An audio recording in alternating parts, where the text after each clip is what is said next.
Hi, I'm Ulysses Cabrera, Mayor of Moreno Valley.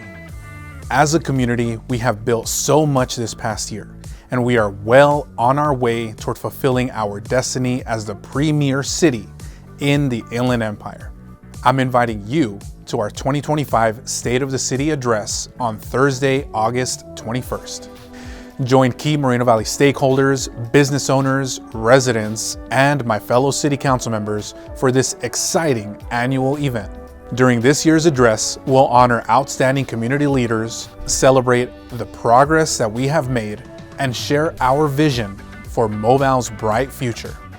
Please visit mvsotc.com for more information and join us as we showcase how Moreno Valley is community built and destiny driven. I look forward to seeing you at this year's State of the City.